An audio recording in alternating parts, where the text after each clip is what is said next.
Ladies and gentlemen of the Paragon world, she's here. She's finally here, along with the biggest update of all time. We have FaZe, and she's a tricky one. So FaZe is the all-new support, and I do mean all-new because the last time we actually had a support was Narbash, and that was in August. FaZe began to exhibit powers at a young age and was sent to Torrent Industries for special care. When the other subjects staged a breakout, she joined the cause. Once free, she hid her powers blending in with everyday life in a meter city, and so that is, she was led to Agora. She also has some lore with Shinbi, and I believe Shinbi also grew up in Torrent Industries, and due to her singing talent, FaZe actually convinced her to become the biggest pop star in a meter city. So like I said, FaZe is actually a really hard support to learn.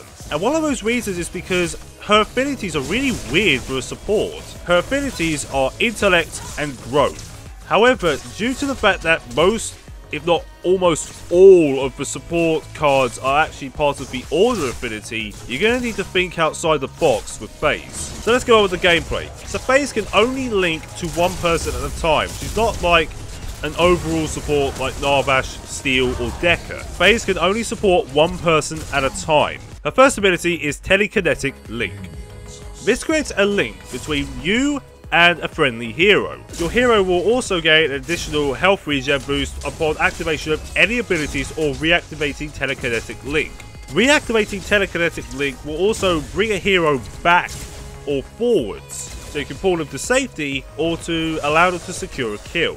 Our next ability is Psychic Flare. This is essentially a flash grenade that goes in front of the enemy. The higher the level, the longer the flash lasts for the enemy player. This will also blind anyone within the area of effect. Energy lots will also set up a fight. A stream of energy comes from FaZe's hands, dealing ability damage. The longer you keep the energy lots on an enemy hero, the bigger the stack of slow. Eventually it will turn into a root.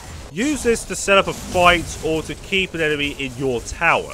And finally, her ult, Hyperflux. Hyperflux will allow both FaZe and her linked hero to gain a short movement speed boost, increased attack speed, mana regen bonus and a cooldown bonus. Now here's the thing with Hyperflux, you have to use it wisely. And another thing as well is that certain abilities will actually stack this.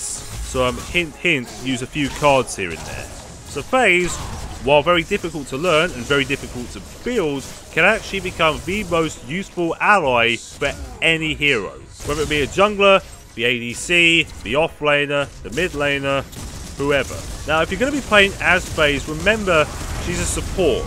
Never go fighting minions or fight the other heroes alone. Take advantage of a great situation and stay with your hero for as long as you can. Don't get too close to fights, otherwise you'll be the one that'll be mincemeated. We're going up against FaZe, try and surprise her. FaZe has almost no maneuverability, so take that into account. Stun her whenever you can, and if you're going to be playing as a support, you might want to carry a purity sensor, since that removes all debuffs. This will be especially useful against her flash.